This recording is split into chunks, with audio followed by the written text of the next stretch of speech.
ওই আল্লাহকে গবেষণা করে করে, আল্লাহর কুদরত দেখে গবেষণা করে বলবে, রব্বানা মা খালাকতা হাযা বাতিলা,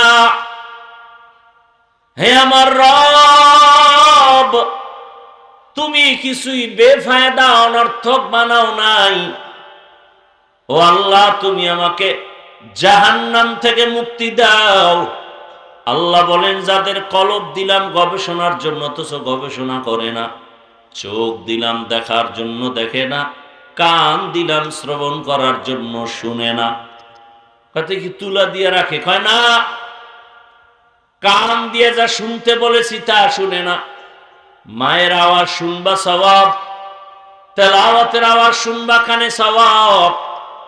এই চক্ষু দিয়া মা দেখবা সওয়াব, এই চোখ দিয়া বাবার চেহারা দেখবা সওয়াব, এই চক্ষু দিয়া আলেম দেখবা সওয়াব, এই চক্ষু দিয়া বাইতুল্লাহ দেখবা সওয়াব। আল্লাহর কোরআনটা খুলে তাকায় তাকায় দেখবা তোমার চোখ দিয়া সওয়াব। যদি কেউ তাকায় তাকায় কোরআন পড়ে, মৃত্যু পর্যন্ত চোখের পাওয়ার নষ্ট হবে না। বান্দা কোরআন দেখে না, মা দেখে না, মোহাব্বতের নজরে বাবার চেহারাও দেখে না, বাইতুল্লাহও দেখে না, আলেম উলামাও দেখে না, বরং সারা রাত দরওয়াজা জানালা বন্ধ করে মোবাইলটা সামনে নিয়া সারা রাত মোবাইলের দিকে তাকায় কবিরা গুনাহ করে আর তাকায় তাকায় দেখে। আল্লাহ বলেন, এরা শুধু মানুষ থেকে খারাপ না, এরা পশু থেকে খারাপ, এরা মানুষ না। বলে এরা বালহুম আদল, পশুর সমতুল্য না, চতুষ্পদ জানোয়ার থেকে আরো এরা নিকৃষ্ট। উলাইকা হুমুল গাফিলুন, এরাই জাহান্নামে যাবে, আমি আল্লাহর ওয়াদা। আদর্শ মানুষ হওয়া বড় কঠিন। বক্তা হওয়া সহজ, মাওলানা হওয়া সহজ, পীর হওয়া সহজ, ডাক্তার হওয়া সহজ, ইঞ্জিনিয়ার হওয়া সহজ, মুফতি সাহেব হওয়া সহজ, হাফেজ হওয়া সহজ। আদর্শ মানুষ হওয়া বড় কঠিন। এজন্য আমি সব জায়গায় বলি, আবু হুরায়রা রাদিয়াল্লাহু আনহু থেকে হাদিস বর্ণিত, রহমতের নবী বলেন, কিয়ামতের ময়দান যখন কায়েম হয়ে যাবে, তিনজন মানুষ সবার আগে জাহান্নামে যাবে। কেমন তিনজন? দুনিয়ার জ্ঞানীরা দেখলেই বলবে এই তিনজন বিনা হিসাবে জান্নাতে যাবে। অথচ রাসূল বলেন, কিয়ামতের ময়দানে এই তিনজনারে ডাকবে আর আল্লাহ বলবেন, জাহান্নামের ফেরেশতা এদের হাতে হ্যান্ডকাপ লাগায় জাহান্নামের মধ্যে নিয়ে যাও। দুনিয়ার সব জ্ঞানীরা বলবে এই তিনজন জান্নাতি, অথচ আল্লাহ জাহান্নামে দিবেন কেন? এরা কারা? প্রথম যুদ্ধের ময়দানে ইসলামের জন্য জিহাদ করে গলা কাটা শহীদ হয়ে গেছে, হাসরের ময়দানে রক্ত মাখা জামা নিয়ে উঠবে। আল্লাহ বলবেন, এই রক্ত মাখা শহীদায়, বল যুদ্ধের ময়দানে শহীদ হইছ কেন? শহীদ বলবে, আল্লাহ দ্বীনের কালেমার পতাকা উঠাবার জন্য। আল্লাহ বলেন, এটা তো মানুষ জানে, কিন্তু আমি তো তোর ভিতরেরটাও জানি। তোর ভেতরে ছিল অন্য চিন্তা। মানুষ তোকে বীর বাহাদুর বলবে, মুক্তিযোদ্ধা বলবে, তুই একজন যুদ্ধের ময়দানে বীর। এই উপাধিটা পাওয়ার জন্য যুদ্ধের ময়দানে গেছো। এটা তো দুনিয়া কামাইয়ের চিন্তা ছিল, আজ আমার আদালতে কিছুই নাই। আল্লাহ বলবেন, জাহান্নামের ফেরেশতাকে ধর, শিকল লাগায় জাহান্নামে নিয়ে যাও। এরপরে আল্লাহ দ্বিতীয় যাকে ডাকবেন তিনি হবে আমার মতো আলেম। বলবে, আয় মাওলানা হয়েছো, এলেম শিখছো, কি করেছো এলেম দিয়া? বলবে, আল্লাহ তুমি কি জানো না, আমি মানুষের বয়ান শুনাইছি, দাওয়াতের কাজ করছি। আল্লাহ বলবেন, এটা তো মানুষ জানে, আমি তো ভিতরেরটাও জানি। মানুষের পর্দা রস করেছো, নিজে পর্দা ঠিক মতো করো নাই। মানুষকে হালালের বয়ান করেছো, নিজে হালাল পথে চলো নাই। মানুষ জানে তুই বড় বক্তা, মানুষ জানে তুই মসজিদের বড় ইমাম ও খতিব, আমি জানি তুই সারা রাত মোবাইল নিয়ে দরজা আটকায় গুনাহ করেছো মোবাইলের দ্বারা। এটা দুনিয়ার মুসল্লিরা জানে না, শ্রোতারা জানে না, আমি আল্লাহ জানি। ও ফেরেশতা, একে ধর। মাওলানা না লেখলে তুই কষ্ট পাইতি, দুনিয়ার কেউ জানে না, আমি জানি। নামটা পোস্টারে ছোট হইল কেন, তোর মনে কষ্ট, কেউ জানে না, আমি জানি। নামটা এত নিচে হলো কেন, সবার উপরে দিল না কেন, এটা তোর মনের মধ্যে ছিল, এটা দুনিয়ার কেউ জানে না, আমি জানি। এটা তো তোর অহংকার।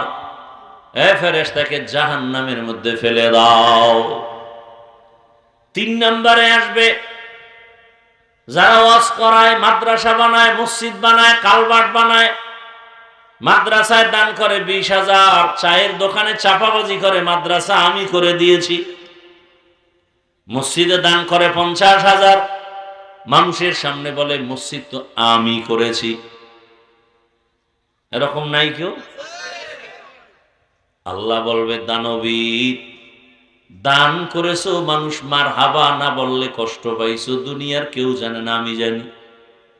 মাঝে মাঝে আবার প্রকাশ হয়ে যায়, অনেকে 20,000 টাকা দিয়ে বলে নামটা মাইকে বলার দরকার নাই, আমি আল্লাহর জন্য দিয়েছি গোপনে। আর একজনে 5,000 টাকা দিয়ে বলে নাম যদি না বলা হয় টাকাটা ফেরত দিয়ে দিও। আছে না নাই? আমার এক দল আছে কোনো দানই করে না, বারবার হিসাব চায়। এরকম আকামের দোকানদারিওয়ালার আছে না কিছু, 1 টাকাও দান করে না, বারবার কি চায়, খালি কয় এত টাকা যে আসে যায় কই, নিজে 1 টাকাও দেন। যারা দান করে তারা চায় দোয়া, আর যারা দান করে না তারা চায় হিসাব। কোটি কোটি কোটি, হাজার হাজার কোটি টাকা কাকরাইলের মসজিদে তাবলীগের কাজে মানুষ দান করে, কোনো রসিদ বই নাই, কোনো রিসিট নাই, কিচ্ছু নাই, আল্লাহর মহব্বতে দান করে। হায় হায়, আল্লাহর ভয় অন্তরে না থাকার কারণে আল্লাহ বলবেন, ও ফেরেশতা, দানবীরের হাতে জাহান্নামের হ্যান্ডকাপ লাগাও, জাহান্নামের মধ্যে নিয়ে যাও। রহমতের নবী বলেন, হাসরের ময়দানে এই 3 ব্যক্তি সবার আগে জাহান্নামে যাবে। আমি যে ওই আলেম না, গ্যারান্টি কি? আমি যে ভালো আলেম, কি গ্যারান্টি? আরে আমি বয়ান করি ঠিকই, কিন্তু আমার খবর, আমি কি আসলে, আমি একদিকে বাবা, অন্যদিকে স্বামী, আর একদিকে ইমাম, আর একদিকে খতিব, আর একদিকে আমি শিক্ষক, আর একদিকে বক্তা, একদিকে পীর। তাহলে আমি মানুষ একটা, আমার জিম্মেদারি কত? সন্তানের কাছে আমি আদর্শ বাবা হতে পারছি কিনা সন্তানের জিজ্ঞাসা করো। স্ত্রীর কাছে আমি আদর্শ স্বামী হতে পারলাম কিনা স্ত্রীকে জিজ্ঞাসা করো। ছাত্রকে জিজ্ঞাসা করো আমি আদর্শ শিক্ষক হতে পারলাম কিনা। মুসল্লিদের থেকে সাক্ষী নাও, আমি আদর্শ ইমাম হতে পারলাম কিনা। আমি বললে হবে না আমি আদর্শ শিক্ষক, ছাত্র আমাকে পরিচয় দিবে আমি আদর্শ শিক্ষক কিনা। গাছ তোমার নাম কি, ফলে পরিচয়। শিক্ষক তুমি ভালো না খারাপ, ছাত্র পরিচয়। বাবা তুমি ভালো না খারাপ, সন্তান পরিচয়। স্বামী তুমি ভালো না খারাপ, স্ত্রী তোমার পরিচয়ের ফল। স্ত্রী সার্টিফিকেট দিবে স্বামী আদর্শ না কিনা, সন্তান সার্টিফিকেট দিবে আমার বাবা আদর্শ বাবানি। এটাই হবে আসল সার্টিফিকেট। জনগণ সাক্ষী দিবে আমগো প্রতিনিধি আদর্শওয়ালানি। কি এখানে বেহা হয়ে গেছে, গেছে সব। দেখেন মানুষ কুকুর না, মানুষের ওই চরিত্রটা দূর কইরা ফেরেশতার চরিত্র নিয়ে আসলে এ মানুষটা কত দামি, ফেরেশতার থেকেও দামি। একই মানুষ, শুধু গুণটা পাল্টায় দিবে।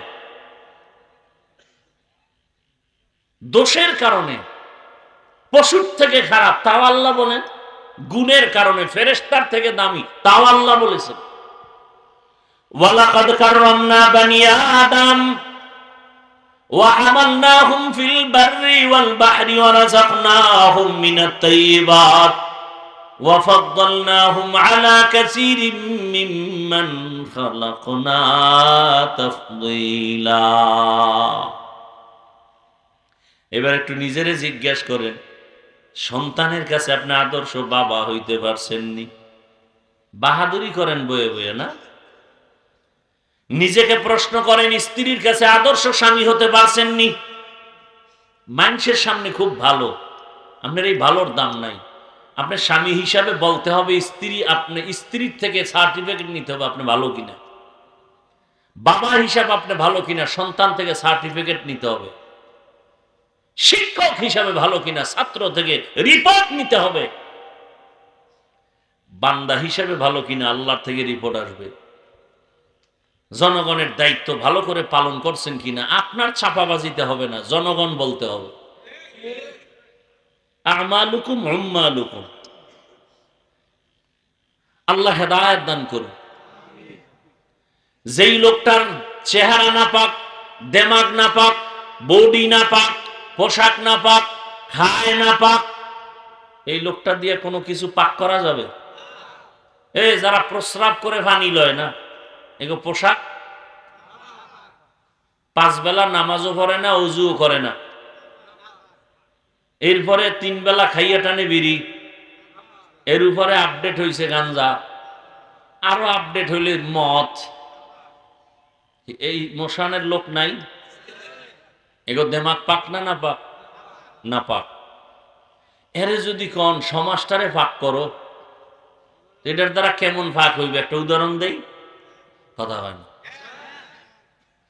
লঙ্গির মধ্যে গোবর লাগছে, গোবর, কথার কথা, আবার লঙ্গি খুঁজেন কেন? লঙ্গির মধ্যে কি লাগছে? পাক না না পাক? এখন পাক করার জন্য কি করবেন? কি লাগবে বলেন? পানি। এখন খুঁজতেছেন পানি কই পাই? খুঁজতে খুঁজতে ঘাম ছুটে গেছে, পানি এলাকায় পাওয়া যায়। একজনকে এত পাগল হয়েছে কেন? পানি তো নিজের কাছেও আছে, আছে না নাই? কি নাম? প্রস্রাব। বলে প্রস্রাবের পানি দিয়া গোবর ধুইয়া দাও, কেমন পাক হবে? আরো নাপাক ছড়ায় গেল। ঠিক, গোবরের নাপাক ধুইতে যদি প্রস্রাব দিয়ে ধোয় তো নাপাক যেমন আরো ছড়ায়। মদ খায়, সুদ খায়, ঘুষ খায়, দেমাগ নাপাক, অন্তর নাপাক, পোশাক নাপাক, প্রস্রাব করে পানি নাই, জবান নাপাক, গীবত, শেকায়েত, গালাগালি, এমন মানুষকে যদি বলি সমাজ পাক করো, সমাজ আরো নাপাক হবে। বুঝেননি কিছু? আঙ্গুলের টিপের দাম আছে তো। একজনে কলম দিয়ে দস্তখত দিতে পারে না, সে 22 কেনি জায়গা কিনবে, বিশাল বড় ফ্যাক্টরি কিনবে, ম্যাজিস্ট্রেটের কাছে যাবে, তখন বলবে স্যার আমি তো দস্তখত দিতে পারি না। কয় টিপ ল। তখন স্টাম্পের মধ্যে যখন টিপ দেয়, সাইন টাইন নাই, জায়গার মালিক হবে, ফ্যাক্টরির মালিক হবে? বলেন হবে। তো যদি তালাশ করে কার সাইন, কয় সাইন নেই, কি দিছে? টিপ। এটা নকল করা যাবে? কারণ বাবার ক্ষমতা আছে? নাই। তাহলে টিপ দিয়ে আপনি কি বুঝাইলেন? এই স্টাম্পের উপরে যা লেখা আছে, আমার টিপ সাক্ষ্য দিছে, এই স্টাম্পের লেখা আমি টিপ দিয়া সমর্থন করলাম, এই লেখার সাথে আমি একমত। এই টিপের দাম আছে তো? হ্যাঁ, জায়গা মতো দিয়েন, জায়গা মতো দিয়ে। সাবধান, আউলে জৌলে টিপ দিয়েন না। একজনে লেখছে টিকটক ভিডিও না করে টুকটাক আমল করো। টিকটক ভিডিও না করে টুকটাক আমল করো, টুকটাক আমল করো। আপনার আঙ্গুলের টিপের বড় দাম আছে, বুঝে শুনে দিয়েন যে আপনার টিপটার কারণে যেন কেউ মদ খাওয়ার রাস্তা খুলে না যায়। আপনার একটা টিপ দেওয়ার কারণে যেন আমার এলাকার, আপনার এলাকার, আমার দেশের কোনো মা, কোনো বোন ধর্ষিত না হয়, আমার পবিত্র ফুলের মতো যুবকের চরিত্রের উপরে কারো হামলা না হয়। বুঝে শুনে টিপ দিয়েন। নাহলে উল্টা টিভাইয়ে পড়বো, কিন্তু অবস্থা বড় খারাপ।